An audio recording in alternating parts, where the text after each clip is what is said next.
Olá, queridos irmãos, sejam todos muito bem-vindos ao ambiente virtual da Casa de Francisco.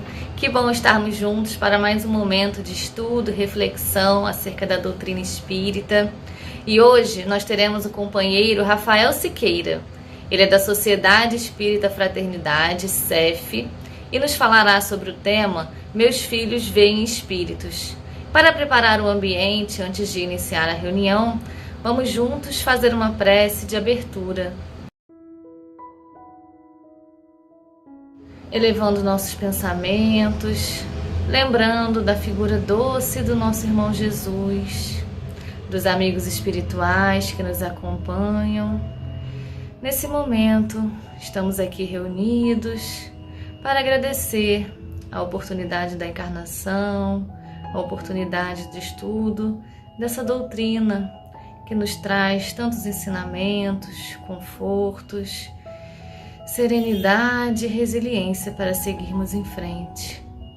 Agradecemos por estarmos aqui reunidos e aproveitamos para que nesse momento, com as nossas boas energias aqui em uníssono, possamos rogar por todos aqueles que passam diversas dificuldades, se encontram passando pela prova da doença, da fome, da perda de entes queridos, daqueles que estão desencarnando, que todos possam ser confortados e cobertos pelo amor e misericórdia do Pai.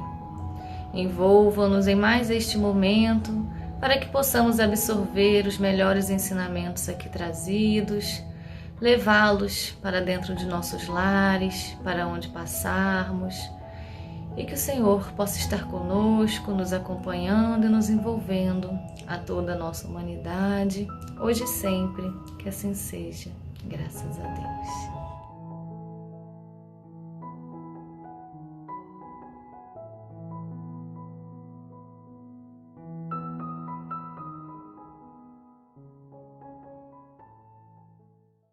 Meus caros amigos, minhas queridas amigas, tenhamos um bom dia, uma boa tarde, uma boa noite, porque na verdade eu não sei a hora que esse vídeo vai chegar até vocês, mas quando chegar, que Jesus possa nos envolver nas melhores vibrações de saúde, de alegria e de muita paz.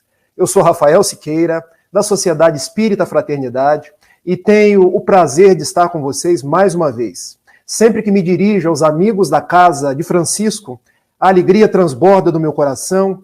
Eu penso como é bom estarmos juntos. Eu deixo o meu abraço fraterno em cada um de vocês, pedindo a Jesus que se mantenha com cada um de nós nesses momentos de desenvolvimento da nossa fala.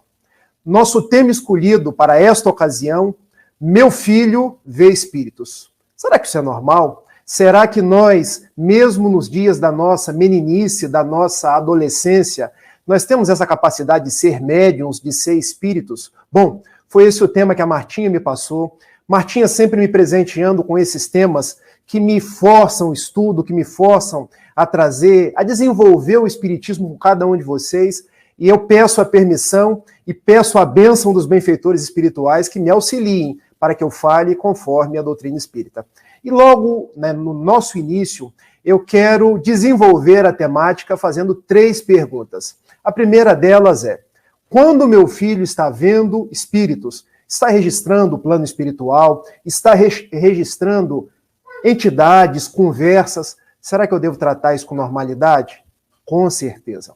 Não há nada de anormal, não há nada de estranho, não há nada de esquisito nisso. Por uma razão muito simples, nós somos espíritos. Nossos filhos são espíritos. Hoje nos encontramos num corpo de carne e temos essa capacidade de registrar os espíritos desencarnados. Nem todos têm a faculdade mediúnica de uma forma ostensiva, mas quando falamos da nossa criança, é bom relembrar de alguns conceitos que traz o benfeitor Emmanuel nesta obra, O Consolador, na questão de número 109, que eu vou pedir a permissão para ler um trechinho com vocês. Quando o benfeitor nos diz assim: até os 7 anos, o espírito ainda se encontra em fase de adaptação para a nova existência que lhe compete no mundo. Ou seja, até os 7 anos de idade, os espíritos ainda se encontram no processo de encarnação. O espírito está se ligando célula a célula com o nosso corpo físico. Daí resulta que nós ainda temos verdadeiras frestas, brechas com o plano espiritual. Ou seja, a criança até os seus 7 anos de idade, ela tem muito mais capacidade de registrar o plano espiritual do que nós, que já somos jovens há mais tempo, que já temos mais anos de vida. E continua o benfeitor Emmanuel. Nessa idade, ainda não existe uma integração perfeita entre ele e a matéria orgânica. Suas recordações do plano espiritual são, por isso, mais vivas, tornando-se mais suscetíveis de renovar o caráter e estabelecer novo caminho, na consolidação dos princípios de responsabilidade, se encontrar nos pais legítimos representantes do colégio familiar. Então, vamos relembrar alguns conceitos do Livro dos Médiuns. Capítulo 14, nós somos médiuns? Sim, todos nós somos médiuns. Kardec nos diz que todo aquele que sente num grau qualquer a aproximação dos espíritos, consegue registrar o plano espiritual, consegue ouvir, consegue ter sensações, pressentimentos, é por essa razão chamada médium. Então nós podemos, num primeiro momento, dizer que todos somos médiums, inclusive as crianças. Mas Kardec costuma dizer que, ostensivamente falando, alguns são aqueles que têm essa faculdade mais desenvolvida. Aí nós costumamos chamar de médiums psicógrafos, psicofônicos, psicopictógrafos, os da pintura. Ou seja, no primeiro momento nós podemos dizer que todos somos médiums. Num segundo momento, onde a faculdade é mais bem delineada, mais bem desenvolvida, mais bem maturada no organismo, são aqueles que nós chamamos de médiums ostensivos. Usualmente os que trabalham na mediunidade, os que trabalham na reunião mediúnica. Agora, quando nos falamos da criança, ela é um médium natural. E por quê? Porque até os 7 anos de idade não se completou o processo da encarnação. Ela ainda está meio lá, meio cá. Então é bastante razoável, bastante normal que ela tenha registros do plano espiritual. Que ela ainda escute vozes, tenha lembranças, veja as coisas do seu passado. Então quando nós falamos, meu filho vê espíritos, é normal? É normal. É um fenômeno que diz da nossa natureza espiritual, porque o meu filho é espírito e até os 7 anos de idade ele é um médium natural. Vamos para a segunda pergunta? A segunda pergunta é a seguinte: será que ele está vendo mesmo? Porque quando nós tratamos de todo fenômeno de evidência, de registro pelos olhos, ou até mesmo registro pela audição, ouvindo vozes, ouvindo os murmúrios do plano espiritual, essa pergunta deve estar sempre na pauta das nossas considerações. Será que eu estou vendo mesmo? Será que eu estou ouvindo mesmo? Porque nem tudo é mediúnico. Muitas coisas são fisiológicas, são do meu aparelho orgânico. E isso vale para o adulto e vale para a criança. Eu hoje sou um estudante de psicologia. Minha primeira faculdade é a faculdade de Direito. Agora estou no campo da psicologia para poder alinhar a psicologia do mundo com a psicologia espírita. E sei que na idade infantil é muito comum crianças fantasiarem, terem determinadas percepções que muitas vezes não são verdadeiras. Então, se o nosso filho chega, eu estou vendo coisas, eu estou ouvindo coisas, eu estou tendo registros, primeira coisa, tratar com naturalidade.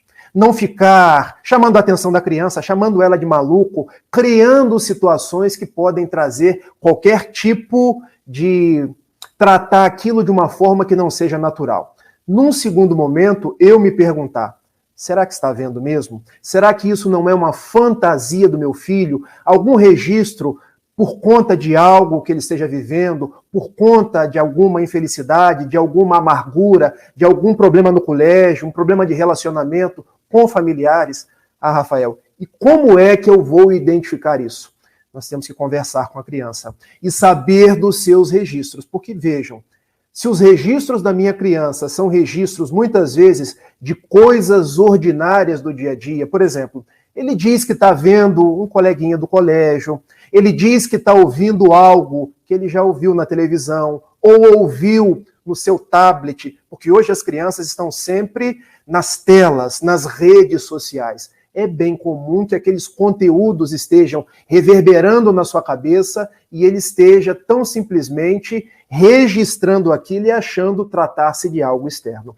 Agora, meus amigos, se a criança vem para mim e traz nomes, por exemplo, nome de um avô que já desencarnou, nome de um parente que já desencarnou há muito tempo, nome de cidades que ele não conhece, traz dados históricos, como nome de lugares, datas que pessoas tinham em determinada situação, epa, aí eu devo ligar as minhas antenas, porque os fatos que estão sendo trazidos são fatos que fogem ao conhecimento cotidiano daquela criança, porque quando nós nos lembramos das médiuns de Kardec, as médiuns que eram adolescentes, saindo da infância, quando nós nos damos conta de registros de meninos, meninas pelo mundo inteiro, são coisas excepcionais, são coisas que fogem ao dia a dia da sua meninice.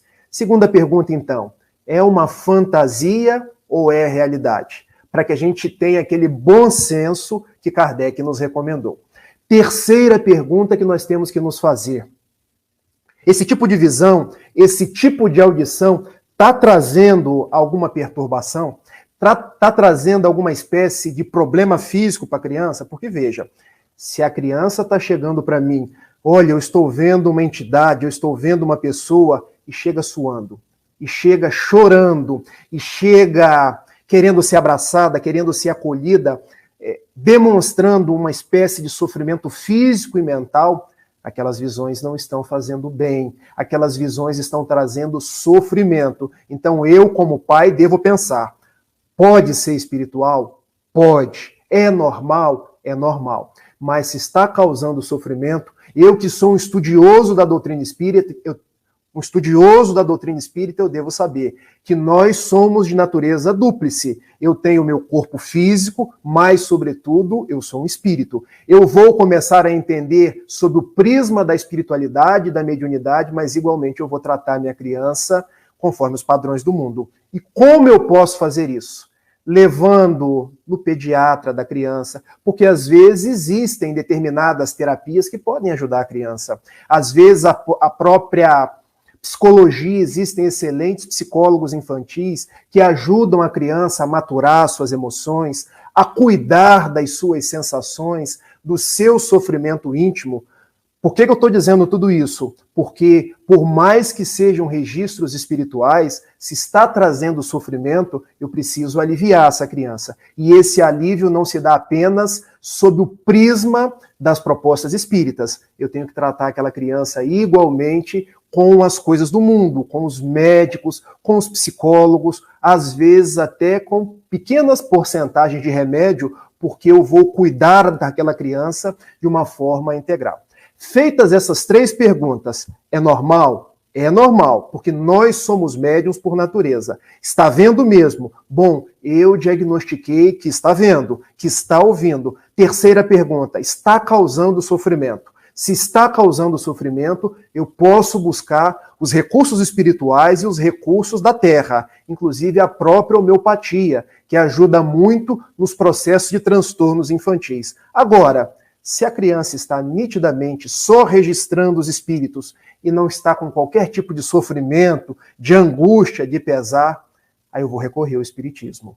Porque o espiritismo é hoje a prova viva da imortalidade da alma, da sobrevivência dos espíritos e dessa capacidade que todos nós temos de intercambiar mundo físico com o mundo espiritual. Um registro que começa desde as nossas crianças. Porque vejam, Divaldo Pereira Franco, Chico Xavier, Ivone do Amaral Pereira, José Raul Teixeira não se tornaram médiuns depois dos 30, 40 anos. Eles eram médiuns enquanto eram crianças e foram conduzidos às propostas espíritas, a uma casa espírita, a uma evangelização. Então, vamos agora começar a abrir o leque das propostas espíritas para a minha criança que vê espíritos, para o meu filho, que é um espírito, vendo outros espíritos. E a pergunta primeira que nós nos trazemos, aliás, essa já é a quarta pergunta, porque eu estou trabalhando com vocês na forma de perguntas. Se o meu filho está vendo espíritos, eu vou levar na casa espírita para desenvolver a mediunidade? para começar a sua tarefa de educação da mediunidade? Bom, a minha criança com 7, 8, 9, 10 anos, vou colocar lá na mesa da reunião mediúnica para começar a receber os espíritos, naquela proposta de dar passividade, começar a receber entidades sofredoras, benfeitores espirituais? Não, gente. E esse conselho não é meu. Isso está no livro dos médiuns, lá no capítulo 18, no item 6. E já que eu li inicialmente com vocês o Consolador de Emmanuel, que eu deixo como sugestão de leitura, agora eu passo para o livro dos médiuns, que é o vade-mecum para todos aqueles que querem compreender, estudar e exercitar a mediunidade. Porque neste capítulo 18, lá no item 6, olha a pergunta que Kardec faz aos bons espíritos. Haverá inconveniente em desenvolver-se a mediunidade nas crianças? Vamos transformar a pergunta mais direta possível? Podem as crianças desenvolver a mediunidade? E olha a resposta dos bons espíritos. Certamente, e sustento que é muito perigoso, pois esses organismos débeis e delicados sofreriam por essa forma grandes abalos, e as respectivas imaginações excessiva sobreexcitação. Assim, os pais prudentes devem afastá-las dessas ideias, ou, quando nada, não lhes falar do assunto, senão do ponto de vista das consequências morais. Então, o que nos recomendam os bons espíritos? Criança não é para desenvolver mediunidade. Criança não é para ser colocada na mesa de atendimento mediúnico, na mesa da desobsessão. Criança é para ir identificando a sua mediunidade, ir identificando as suas percepções, ir bebendo das propostas espíritas para, se no futuro continuarem esses registros, quando ela estiver mais maturada, mais desenvolvida na vida, tiver a sua vida mais estruturada, aí sim ela poder ser chamada ao exercício mediúnico. E vocês poderiam me perguntar, com que idade? Bom, não existe uma idade que eu poderia dizer para vocês, é com 16, é com 17, é com 18, é com 24 anos. Não. É o período onde o nosso jovem, o nosso adulto seja responsável. Porque a mediunidade é uma coisa santa, nos diz Kardec, e precisa ser exercida santamente. Para tanto, a pessoa precisa ter disciplina. Foi o conceito que o benfeitor Emmanuel deu a Chico Xavier em 1931, no Riacho do Capão, lá em Pedro Leopoldo. Quando aproximou-se dele, lhe disse, olha, nós vamos escrever por ti, mas eu te dou 3 conselhos. Disciplina, disciplina e disciplina. Então, o momento para que essa criança possa, no futuro, trabalhar na sua mediunidade é quando ela estiver amadurecida, já preenchida dos estudos espíritas, já disciplinada. Porque mediunidade é o seguinte, nós estamos abrindo as nossas antenas psíquicas para intercambiar com os espíritos. Então, se eu não reformular minha vida, reformular os meus passos, eu posso ser o médium num determinado dia na casa espírita e me perturbar nos outros dias da semana, porque eu quero continuar nas minhas festas, nos meus folguedos, nos meus vícios. Então, o melhor momento de nós abraçarmos a proposta mediúnica é quando despertarmos para a responsabilidade, para a disciplina e para o trabalho em Jesus, que não é o trabalho de exaltar a minha personalidade, mas o trabalho de eu me diminuir para, com Jesus, servir as outras pessoas. Daí, criança, a gente vai apresentar na evangelização, vai dar passe, vai trabalhar com a água fluidificada, vai envolver essa criança no culto do evangelho no lar e esperar que o tempo diga se essa mediunidade prolongar-se através dos anos, o momento apropriado dela entrar na reunião mediúnica. E agora eu quero trabalhar com vocês quais são os conselhos de Dona Sueli Caldas Schubert, que escreveu um livro notável, que eu também deixo como sugestão de leitura. O livro chama-se Mediunidade e Obsessão em Crianças, porque ela traça um roteiro, quando nós identificamos no primeiro momento, meu filho vê espíritos, e agora, o que fazer? E no seu livro, ela nos traz alguns passos, e eu quero destacar 5 passos para vocês. O primeiro é o seguinte: infere-se, portanto, que o atendimento e as orientações adotadas pela Casa Espírita nos dias atuais, no que se refere à mediunidade na fase infantil, visa essencialmente atenuar os indícios da mediunidade. Ou seja, agora a gente vai fazer uma ponte entre o que diz o livro dos médiuns e o livro de Dona Sueli Calda-Schubert. Porque se a mediunidade não é para ser exercida e desenvolvida na infância, como a Casa Espírita vai fazer no primeiro momento?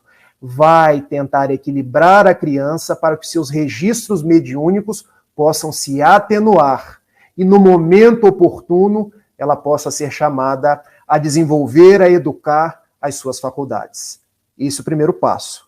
Segundo passo, tratamento através dos passes será sempre benéfico. Então, nossas crianças precisam receber o passe, porque o passe é transfusão de energia, passe é energia salutar, que vem até nós, passando pelos nossos chakras, pelos nossos fulcros energéticos e atuando nas nossas células, atuando pelo nosso perispírito, no nosso corpo físico e nos dando aquela tranquilidade, nos dando aquela serenidade para seguir em frente. O passe, as energias do passe, no primeiro momento, entra pelo nosso chakra coronário, equilibrando os nossos campos medianímicos, equilibrando a nossa forma de interagir com os espíritos e propiciando que essas energias em desalinho possam se assentar, possam se asserenar. Então, levemos as nossas crianças para tomar o passe. E vocês poderiam perguntar assim, mas como, Rafael, se a Casa Espírita está fechada? Bom, vocês sabiam que existe o passe à distância? Existem as vibrações e as irradiações à distância? Nós podemos envolver as nossas crianças. Nós podemos colocar as nossas crianças como beneficiárias dessas energias. E eu tenho visto tanto passe à distância pelas redes sociais, as casas espíritas que estão projetando nas suas reuniões, pelo YouTube, pelo StreamYard, essa energia que vai à distância. Mas vocês poderiam me perguntar, mas Rafael, para receber o passe não precisa da mão do medianeiro e daqueles movimentos que vão e que voltam, dispersando e jorrando energia sobre nós? Bom, esses são exercícios que facilitam o passe, mas quando nós tomamos a obra de André Luiz, nós vemos a série no mundo espiritual que passe é pensamento e vontade. Ou seja, se o passista manipulando o seu pensamento, a sua vontade, sempre em concorrência com o dos amigos espirituais, porque o nosso passe é misto. São as energias do médium, mais as energias do benfeitor espiritual, essas energias vão à distância. Vão porque o nosso pensamento, ele é capaz de singrar os espaços e atingir onde se encontre a necessidade. Vale a pena o passe à distância. Vale a pena o passe dado pelos próprios pais. E eu me recordo da minha pequena Clara, que com 3 anos já dá indícios de que registra o plano espiritual. Porque às vezes ela começa durante a madrugada a dizer coisas, dizer nomes, trazer determinados grunhidos que eu falo. Ela não viu isso no colégio. Não é no tablet dela que ela está registrando isso. Ela está trazendo conteúdos espirituais. E eu penso, será que eu posso dar o passe? Posso, gente. E isso José Raul Teixeira, que é um amigo da Sociedade Espírita Fraternidade, me recomendou. Rafael, dê o passe na sua filha. Tome de uma leitura, leia. Peça a ajuda de Jesus. Entregue-se aos bons propósitos e ore pela sua filha. E se ela estiver muito agitada, deixe ela dormir. Dê o passe nela adormecida. Ah, mas nós podemos dar o passe com a criança, com o nosso jovem dormindo?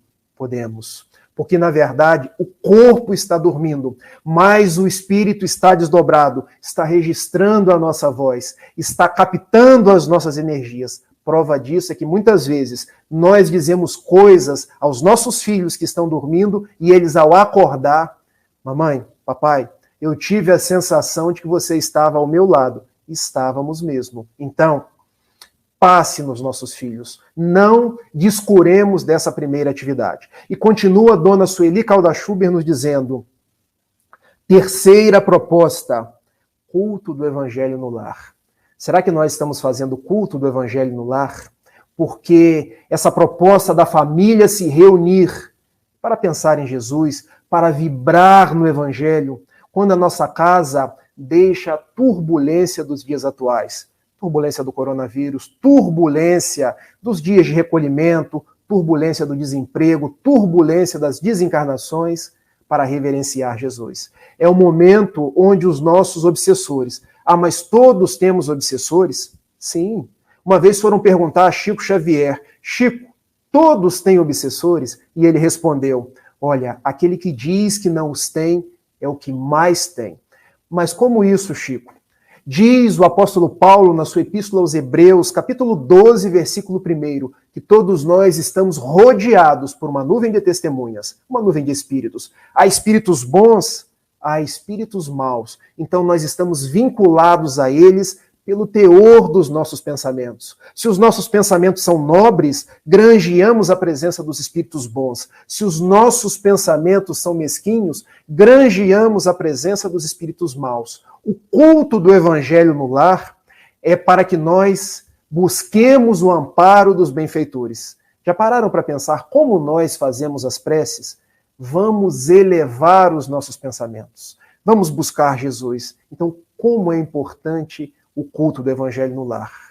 E como têm sido os nossos dias, dias às vezes de correria, dias de nervosismo, com que espíritos nós estamos sintonizando? Então, o culto do Evangelho no lar é o momento de nós enchermos as nossas pilhas, recarregarmos as nossas baterias. E isso faz bem para o jovem que está vendo o espírito, que está aí desdobrando os seus processos mediúnicos. Mas eu tenho uma coisa para dizer para vocês.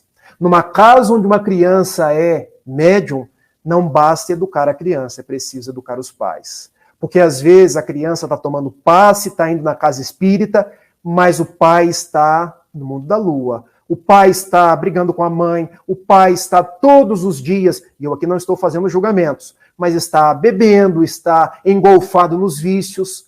O filho se apruma, mas os pais derrubam a vibração do lar. Então, uma casa que quer se equilibrar, que quer se exaltar a Jesus, é um processo onde todos caminham juntos. Se um ficar para trás, a vibração pode ficar comprometida por aquele que não quis caminhar junto. Passe, culto do Evangelho no lar. Quarta providência, encaminhar a criança para a aula de evangelização. Porque diz Adolfo Bezerra de Menezes Cavalcante que as crianças são os trabalhadores espíritas do futuro. Vocês, meus amigos, da Casa Espírita de Francisco de Assis, quem vai ser o futuro dessa casa, senão as crianças? Senão os nossos jovens. Cuidemos das nossas crianças. Cuidemos de evangelizar a todos aqueles que chegam nas suas carnes moças, porque o corpo é novo, o espírito é velho. E quem vai dar continuidade ao nosso movimento espírita são as nossas crianças. Uma vez, Raul Teixeira estava em uma de suas palestras mais bonitas e igualmente mais assim entusiasmadas, dizendo: se uma casa espírita tivesse tempo para desenvolver uma única atividade e tivesse como escolher entre a reunião mediúnica e a tarefa da evangelização, era preferível escolher a tarefa da evangelização. Porque sem evangelizar crianças, sem evangelizar jovens, não teremos trabalhadores equilibrados para as reuniões mediúnicas. Eu chego a ficar arrepiado quando eu digo isso. E quando falamos de evangelização, evangelizar as crianças e evangelizar igualmente os pais. Porque não adianta eu evangelizo o meu filho e continuo o carrasco, o egoísta, o orgulhoso. Como eu disse há pouco tempo atrás, o processo de transformação, de educação da mediunidade é da família. O despertamento é o despertamento coletivo. E prossegue Dona Sueli Calda-Schuber, que já desencarnou, mas se encontra no plano espiritual, olhando por nós, trabalhando por nós, que o quinto propósito, quando o meu filho vê espíritos, é cultivar a prece, orar, ensinar a criança a orar, porque nos diz o espírito André Luiz que não há uma única prece que não seja atendida. Não há uma única rogativa nossa endereçada ao plano espiritual que fique sem resposta. Precisamos, então, orar com nossas crianças. E as crianças dos dias de hoje, nós que ouvimos falar de geração X, geração Y ou millennial, geração Z, que está chamando a geração Y de cringe, eu preciso aprender todas essas coisas, porque orador espírita e pai, se não aprende, fica demodé, fica fora de contexto. Essas crianças, elas são inquietas, elas são tecnológicas, mas nós precisamos levar Jesus a essas crianças, ainda que seja o Jesus da tecnologia, onde a prece venha pelo computador, onde elas vejam vídeos de Jesus. Nós não podemos deixar as crianças só ao mundo, vendo séries, vendo filmes, e não levar Jesus para elas. E deixar que a mensagem espírita não encontre guarida nos seus corações. Eu vejo todos os dias minha esposa, porque é mais minha esposa quando está com minha filha de noite. Eu costumo fazer muitas coisas, palestra, faculdade, trabalho, mas tenho me apercebido do valor de estar mais próximo no momento da noite para chamar minha filha, vamos orar. Ah, eu não quero orar, eu quero minha mamadeira, eu quero dormir, porque a criança não vai querer. São espíritos rebeldes que voltam para ser evangelizados. Mas água mole em pedra dura, tanto bate até que fura. E eu me recordo de uma oração que nós ensinamos a minha filha, que dizia assim: Jesus, amigo, fica comigo. E passou o tempo, eu ensinei quando ela tinha 1 ano. Dias depois, ela disse assim: papai, você já está chato, hein? Porque você está repetindo algo que eu já sei. Olha como uma criança de 3 anos já tem audácia. Jesus, amigo, fica comigo. Acabei, papai. Eu falei: não, minha filha, você só repetiu. Você não internalizou nada do que você diz. Agora vamos dizer devagar. Ah, papai, está muito devagar. Não, minha filha, nós precisamos pensar naquele que é o Senhor dos nossos dias, naquele que nos aconchega, naquele que é o médico de nossas almas. Então eu tenho ensinado a minha filha, e quando eu ensino para ela, eu preciso ser o exemplo, a orar, a ter essa reverência pelos bons espíritos, por Jesus, por Maria Santíssima. Ah, Rafael, mas você não é espírita? Mas Maria Santíssima é a mãe de Jesus, é o Espírito que vela, que cuida do Vale dos Suicidas. Então eu falo, a mãezinha do céu, minha filha. E como ela gosta de orar para Jesus, para a mãezinha do céu, porque isso fica. Porque quando crescer e vierem as dificuldades, os convites às drogas, os convites dos amigos no mundo, vai se lembrar do pai ensinando a orar. Quando a mediunidade despontar, e às vezes o pai nem estiver junto, vai lembrar das preces feitas com os pais. Então, meus amigos, meu filho vê espíritos, normal. Se estiver trazendo mal-estar, terapia espírita com terapia do mundo, homeopatia, psicólogo, existem grandes psicólogos da linha infantil hoje, e dentro das propostas espíritas, passe, prece, culto do evangelho no lar, ensinar a criança a ler, coisas que elevam. Ah, eu não posso ler o Harry Potter para o meu filho? Pode e deve, mas leia também sobre Francisco de Assis, leia também sobre Teresa d'Ávila, sobre Antônio de Pádua, leia sobre os grandes mártires do Evangelho, leia sobre Martin Luther King, leia sobre pessoas que trouxeram a paz, que construíram um mundo melhor, porque esses conteúdos vão amainando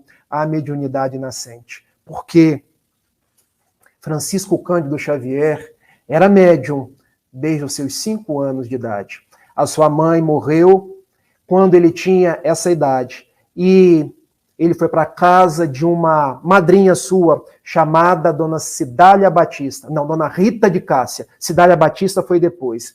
E Dona Rita de Cássia tinha o costume, porque era neurotizada, de dar-lhe garfadas na barriga, de dar-lhe sovas quase todos os dias, e ele costumava correr para o quintal de sua casa, onde tinha umas bananeiras. E ali nas bananeiras, ele orava o Pai Nosso, que a sua mãe, Dona Maria João de Deus, lhe ensinou. E quando terminava o Pai Nosso, eis que Dona Maria João de Deus aparecia para ele e dizia: meu filho, quando lhe disserem que a sua mãe morreu, não acredite.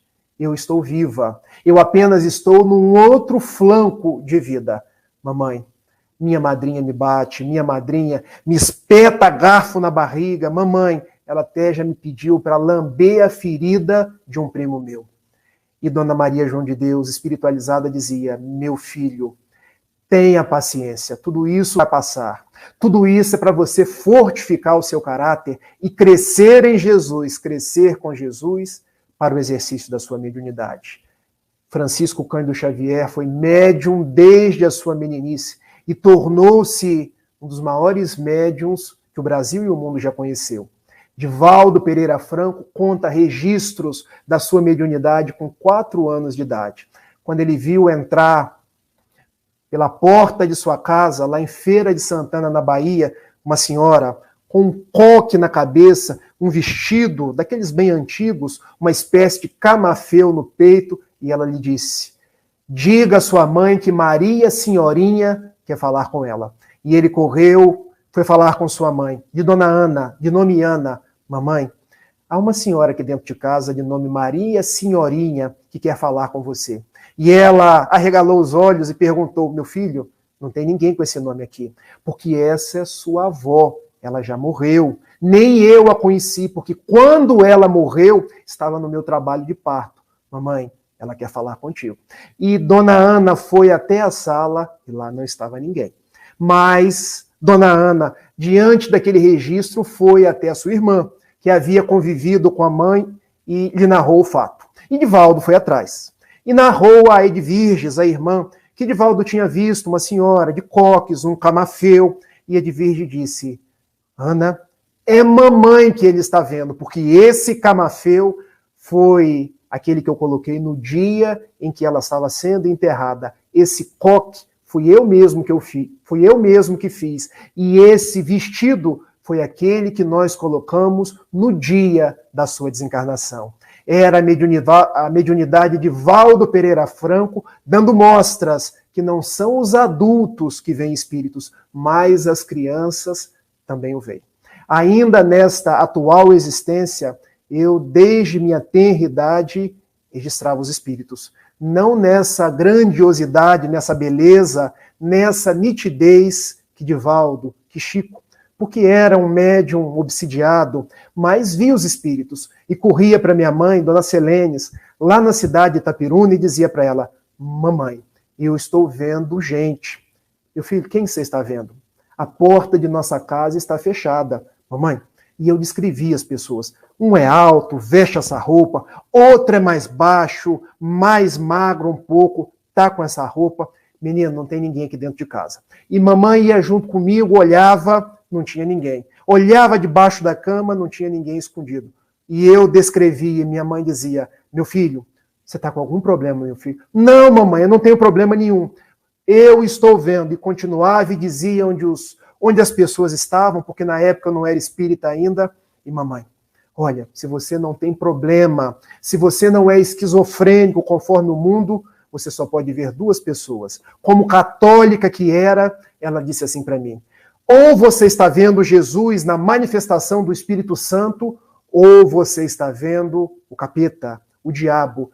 E eu: mamãe, eu não tenho condição de ver Jesus. Eu sou um menino, eu sou uma criança travessa, mas eu estou vendo. E porque eu não descria de minha mãe, eu comecei a dar nome àquelas entidades. Era o capetão, o capetinha, o capê do Valdo, e eu conversava com todas elas, até quando me tornar espírita aos 18 anos. Isso depois de ser diagnosticado pelos psiquiatras como esquizofrênico, tomar muitos remédios, mas vinha descobrir, pela proposta da veneranda doutrina espírita, que a mediunidade é uma faculdade do espírito radicada no corpo. Nós vemos não com os olhos físicos, mas com os olhos da alma. Eu estava recebendo aquela proposta não porque eu era especial, mas porque eu precisava trabalhar no bem, trabalhar com Jesus, servir, porque os médiuns não são especiais. Eles estão no mundo para trabalhar na caridade,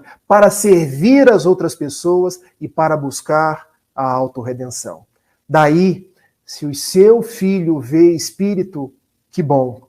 Ele, por certo, nasceu com essa proposta de, vendo as entidades da verdadeira vida da nossa casa espiritual, poder, quem sabe, no momento oportuno, não agora, ser instrumentos da paz, ser instrumentos do Cristo na tarefa da psicografia, na tarefa da psicofonia, na tarefa da palestra, na tarefa de ser um ajudante de Deus, do Cristo, nos dias tumultuados do presente. Veja tudo isso com normalidade. Estude o Espiritismo, leve o Espiritismo para a sua criança, evangelize-se, evangelize a sua criança e sigamos em paz. Eu quero agradecer por esses minutos que passei com cada um de vocês, pelo carinho dos amigos da Casa de Francisco, e terminar com uma oração, a oração do Pai Nosso, abraçando a todos e dizendo: Pai Nosso, que estais nos céus, na luz dos sóis infinitos, Pai de todos os aflitos, neste mundo de escarcéus, santificado, Senhor, seja o teu nome sublime, que em todo o universo exprime concórdia, ternura, amor. Venha ao nosso coração o teu reino de bondade, de paz e de caridade na estrada da redenção. Cumpra-se o teu mandamento, que não vacile nem erra, no céu como em toda a terra, ainda de lutas e de sofrimento. Perdoa-nos todo o mal e dá-nos a luz do caminho, feito com o pão e com o carinho do mundo espiritual. Perdoa-nos, meu Senhor, os débitos tenebrosos de passados escabrosos de iniquidade e de dor. Auxilia-nos também nos sentimentos cristãos, a amar os nossos irmãos que permanecem longe do bem. Com a proteção de Jesus, livra nossa alma do erro neste mundo de desterro, distante da tua luz. E que a vossa ideal igreja seja o altar da caridade, onde se cumpre em verdade o vosso infinito amor. Hoje, agora e sempre, Senhor. Muita paz, um beijo e até a próxima. Tchau, tchau.